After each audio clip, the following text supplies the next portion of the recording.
get everybody all caught up on what we've been doing. It's been a couple of days since we posted a video, right? The last video we did the summoning session with my wife. We talked about the new Nat 4 that we got off stream. And outside of that, we just been working to it. It was, I think it was last weekend where we had the experience dungeon open. It was like the Faceless dungeon, right? So we've been working pretty hard and getting some units leveled up as much far as we can.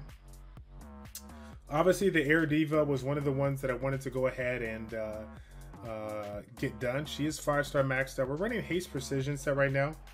I'm going double speed, flat HP, defense, and HP percentage. No, I believe I'm going the flat HP because of the fact that I got the speed substats. I'm looking for speed substats there. But obviously, given her base stats, they definitely opt for percentage based over the other. That being said, if any of you guys are fortunate enough to have this one, given the fact of how it works, it is an AoE purger with the turn bar reducer. So this is one that I would probably make as fast as possible if you're looking to get competitive in the arena. But for me, I have the Fire Goblin Shaman, as you guys know. So I've been using him. I may switch to Glyphsover to put it on her, since she can strip multiple. What's it called? She can basically do a straight AoE purge versus only stealing two of the buffs on her. The thing of it is though, I believe, if I recall correctly, I believe the Fire Goblin Shaman has a little bit better base speed. So I think I get a little bit more value at him. That being so, this is an amazing unit, and I've been having a blast with him. She's already max skilled here, so AoE purge with a turn bar reduction for 40%. And we got the AoE stun with the resistance. And then I evolved her, but I got the speed break, which funny enough is one of the ones that people don't want. I think the confuse is the other choice with the mute. And generally people would want that if they're focused on PvP. But I've been using her more so in PvE than PvP. I've been playing around with her. I do mess around with her a little bit in the arena defense. I'll show you guys my arena defense here in a little bit. And then we've been mostly playing around with her in Rat 10. So given the fact of how Rat 10 works, dealing with the beneficial effects, we got that covered with the AoE strip.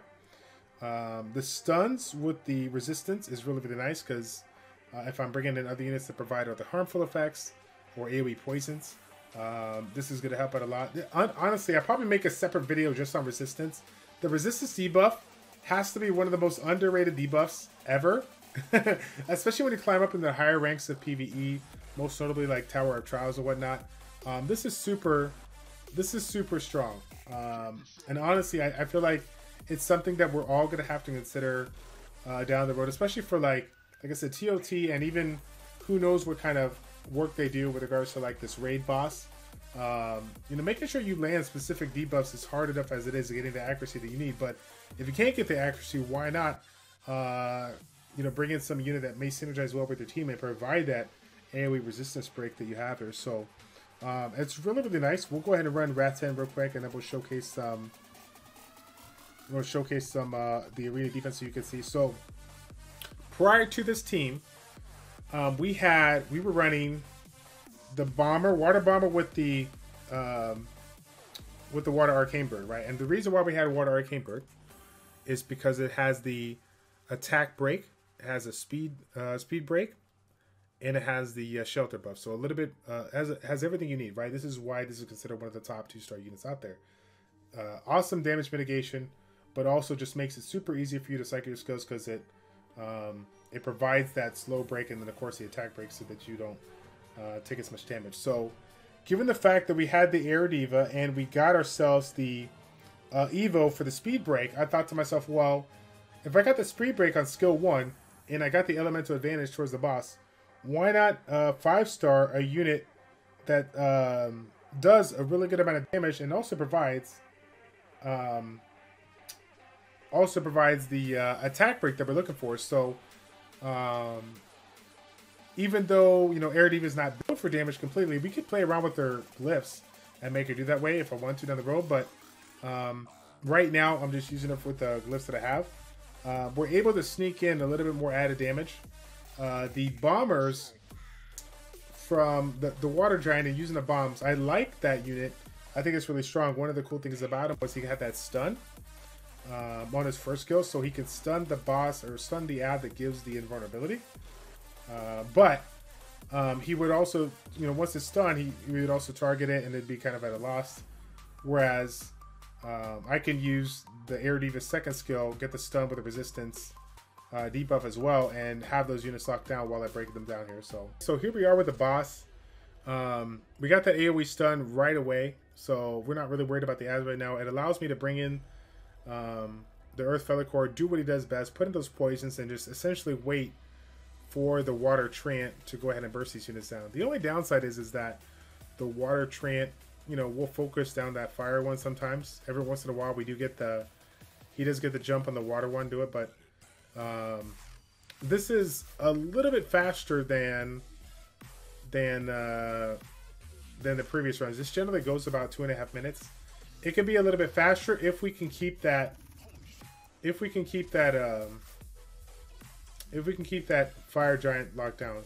If he gets a turn and gets the invulnerability up, then it slows it down completely, because sometimes the water treant will burst and waste the burst because of the fact that the invulnerability is up. But generally speaking, it could be about a 2.5 to 2.45 minute run on average if everything works out. Either way, though, it's still faster than my other times there. So let's take a look here. What are the changes that we made? So Thunder Samurai, he also got a pretty good rehaul here.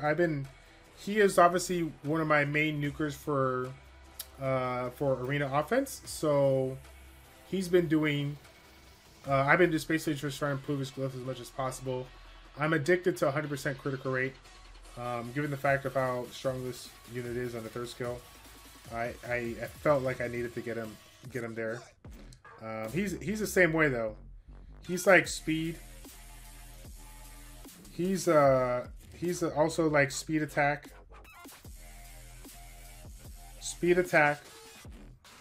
double crit, flat attack. Well, flat HP attack percentage. It gives me the critical rate, the speed that I want. This one not too great, but again, a little bit of speed here. I can do better with that glyph, but it works for now. You'll also see that all my DPS are right in the vicinity of like 124, 125. The goal right now is to get all my units as basically around the 130 range, so I can raise my Water Holy Sister up. With regards to speed runs, we lose a lot of value in having my attackers go after my resetters, so I'm trying to improve the glyphs of these units so that they can be speed tuned to go right before the resetter, so I can get my big nukes as fast as possible, so I can clear through the waves as quick as possible, if that makes sense here. So we'll try it one more time. Let's try Rattan one more time. But this time we'll mix it up here. We don't have a complete. We don't have a complete what's it called?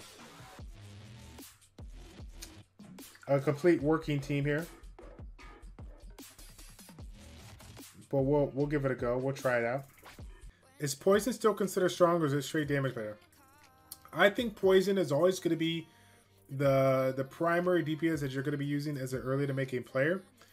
You cannot go raw damage like we're trying to do right now. Fail. You can't go what we're trying to do now if we don't have the glyphs to back it up. Attackers need glyphs to make them shine, whereas poison, you literally can just make them like super fast, super tanky, and allow accuracy to carry you, you know? So again though, we took out our poison and now we're trying to do it with DPS. We have all the elements here. We have the attack break, we have the speed break, but we have a little bit of a scenario here. We have the elemental buff from when we get it. There it is right there. We got the elemental advantage defense buff. So the boss does a little damage reduction, but it's still not 100% reliable. Obviously, as you guys can see, I'm killing it way quicker than it was prior to, but it's just apparently streamer's luck. it generally doesn't work as good as that. We could do one more round and see if we get lucky here. I mean, that was a super fast run, but when we first started this game, I showed you guys my Chimera build, which provided me at the end of the skill set, it provided me a chance to proc an AoE poison. And the AoE poison, the probability of proccing it was higher than anything else that was available in that lineup. Well, I have changed that out to turn bar reduction. And why is that? Because if I'm playing around with speed comps, I prefer having turn bar reduction versus the what's it called? Yeah, I prefer having turn bar reduction versus poison. And in the case of that is that given the fact that I still play around with AoE poisoners, I have between the water Treant and the Earth Felicore, I have my 8 debuffs lined up.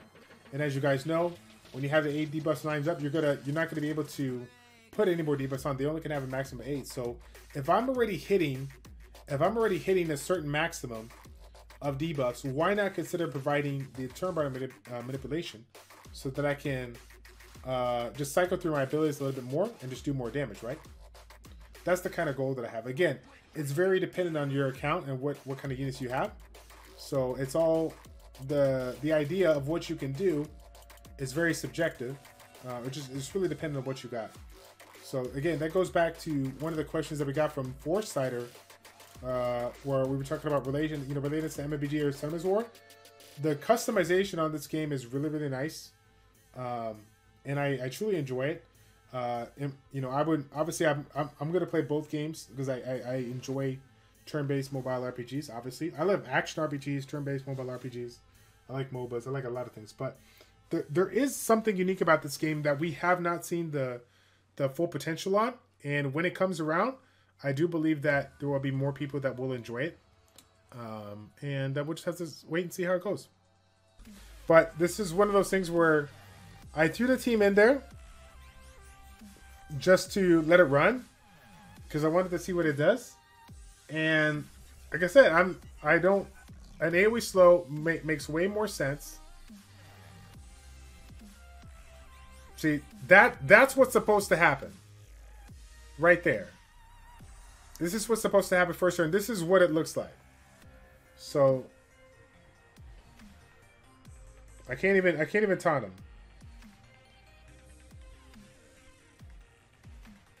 More stuns, more bombs.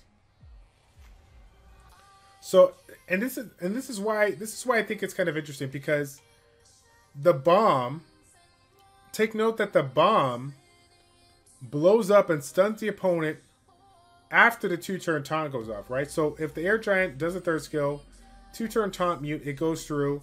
That last attack where they have to force to attack the air giant, if the water giant works out, the bomb kicks in, it blows up, ignore defense, and then it stuns him again. So he literally is locked down.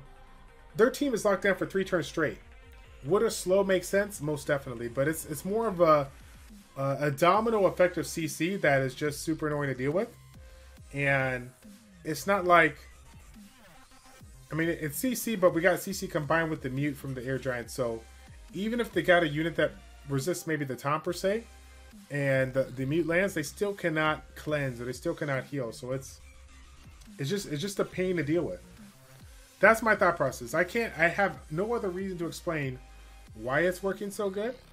But if there was a unit that had CC on top of a slow, then I think we can make an armor for it. But considering everything that the Air Diva has, it just, to me right now, it's working. It's working for me right now.